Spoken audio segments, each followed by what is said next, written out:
وحضرت الصلاة فصلى مع رسول اللہ صلی اللہ علیہ وسلم۔ حضرت انس رضی اللہ تعالی عنہ سے مروی ہے، وہ فرماتے ہیں کہ حضور کی بارگاہ میں ایک شخص حاضر ہوا اور اس نے کہا یا رسول اللہ، آپ مجھ پر حد قائم کیجئے۔ اور وہ حضور کے ساتھ نماز بھی باجماعت پڑھ چکا۔ تو جب نماز ختم ہوئی تو اس نے کہا اللہ کے رسول، مجھ پر حد قائم کیجئے اور مجھ پر کتاب اللہ کا حکم قائم کیجئے۔ تو حضور نے فرمایا کہ تم نے نماز ہمارے ساتھ پڑھی ہے؟ تو اس نے کہا جی یا رسول اللہ۔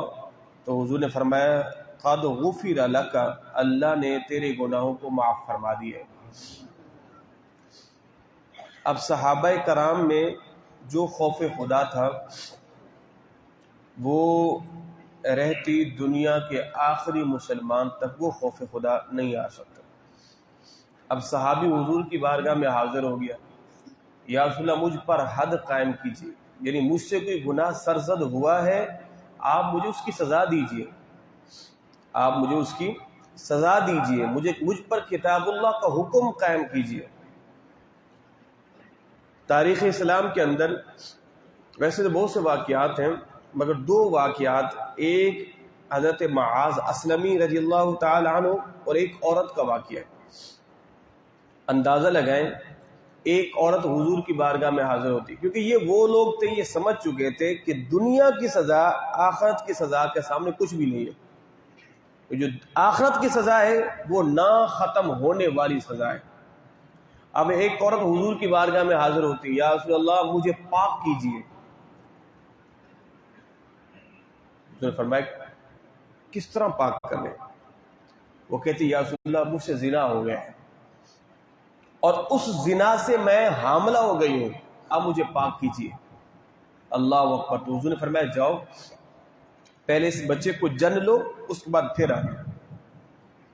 آج تو اگر مجرم کو ایک اشارہ بھی دے دیا جائے نا رخصت کا، بالفرض اگر کس نے شہر کراچی میں چوری کی ہو اور چند دنوں کے لیے اگر وہ عدالت میں تھانے میں پیش نہ ہو تو وہ تو ایک ہی رات میں یہاں سے رفو چکر ہو جائے، بھئی جان تو چھوٹی۔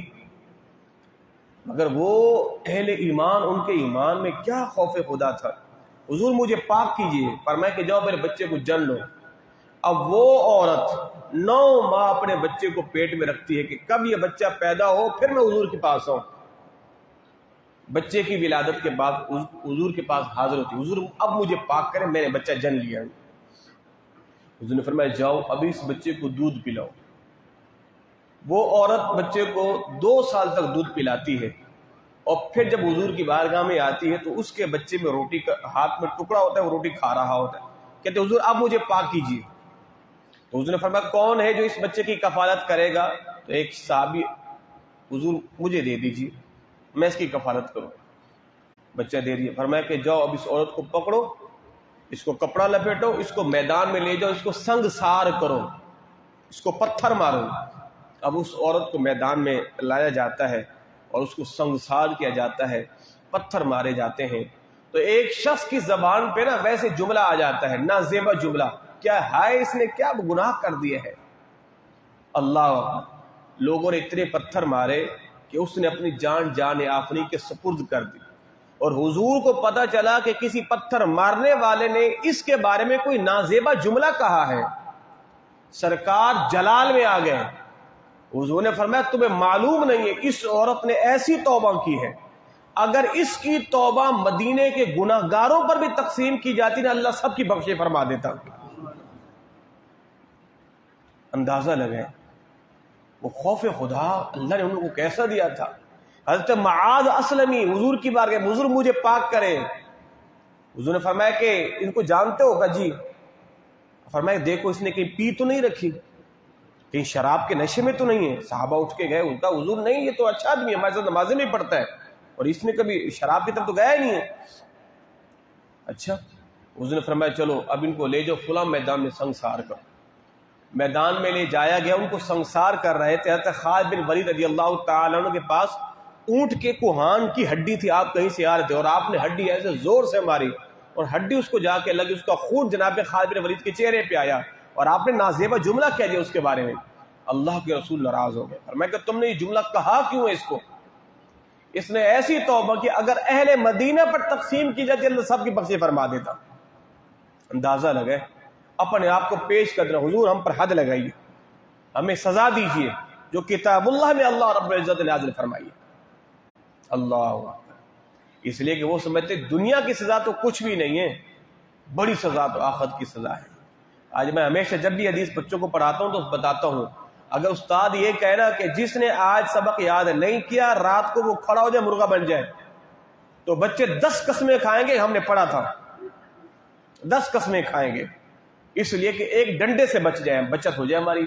اگر کہا جب یہ مرغا بن جائے رات کو، مطالعہ کس نے نہیں کیا تو کوئی بچہ نہیں، سر ہم تو بالکل پڑھا تھا۔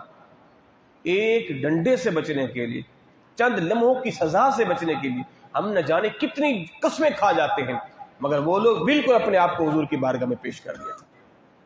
یہ تھے میرے نبی کے پیارے اصحاب اور حضور کے صحابیات کہ جنہیں اللہ نے اس حضور کے قرب کو عطا فرمایا، اور پھر مالک نے انہیں خوف خدا کیسے عطا فرمایا۔ جبھی تو میرے مدنی آقا نے فرمایا نا کہ میرے اصحاب اور بعد میں آنے والے امتی، اگر کوئی میرا صحابی مٹھی بھر جو اللہ کی راہ میں خرچ کرے اور بعد میں آنے والا احد پہاڑ کے برابر سونا خرچ کرے، احد پہاڑ کم و بیش 3 میل پر مشتمل ہے، اتنا بڑا پہاڑ ہے، احد پہاڑ کے برابر سونا خرچ کرے اور میرا صحابی مٹھی بھر جو مٹھی بھر گندم اللہ کی راہ میں دے، تو وہ بعد والا امتی میرے اس صحابی کے مٹھی بھر جو کے ثواب کو نہیں پہنچ سکتا۔ اللہ اکبر۔ اور جناب انس رضی اللہ تعالیٰ عنہ سے مروی ہے، حضور نے ارشاد فرمایا بے شک اللہ راضی ہوتا ہے اس بندے سے کہ جو کھانا کھائے اللہ کی حمد کرے اور پانی پی اللہ کی حمد کرے۔ کھانا کھا کر اللہ کی حمد کرنے والے سے بھی اللہ راضی ہوتا ہے، اور پانی پی کر بھی اللہ کی حمد کرنے والے سے اللہ راضی ہوتا ہے۔ آخری حدیث طیبہ جناب ابو موسیٰ اشعری رضی اللہ تعالی عنہ سے مروی ہے کہ میرے مدنی آقا نے فرمایا کہ اللہ رب العزت جب رات ہوتی ہے تو مالک اپنا دست رحمت پھیلا دیتا ہے۔ کیوں؟ تاکہ جنہوں نے دن میں گناہ کیا ہے وہ رات میں توبہ کر لیں، اور پھر فرمایا کہ اللہ رب العزت اپنا دست رحمت دن میں پھیلا دیتا ہے تاکہ جنہوں نے رات میں گناہ کیا ہے وہ توبہ کر لیں۔ تو دن میں بھی رب اللہ کا دست رحمت پھیلا ہوا ہے تاکہ رات میں گناہ کرنے والے توبہ کر لیں، اور جو رات کو بھی اللہ کا دست رحمت پھیلا ہوا ہے تاکہ دن میں گناہ کرنے والے توبہ کر لیں۔ یہ کب تک ہے؟ جب تک سورج مغرب سے طلوع نہیں ہوتا۔ ابھی سورج مشرق سے طلوع ہو رہا ہے، مغرب میں غروب ہو رہا ہے، اور جب سورج مغرب سے طلوع ہوگا تو پھر توبہ کا دروازہ بند ہو جائے گا، اور پھر اگر کوئی توبہ کرے گا بھی صحیح تو اللہ اس کی توبہ کو قبول نہیں فرمائے گا جب تک سورج مغرب سے طلوع نہیں ہوتا۔ اللہ رب العزت ہم سبوں کو مرنے سے قبل جو ہے پکی سچی توبہ کی توفیق نصیب فرمائے۔ اللہم تقبل منا انک انت السمیع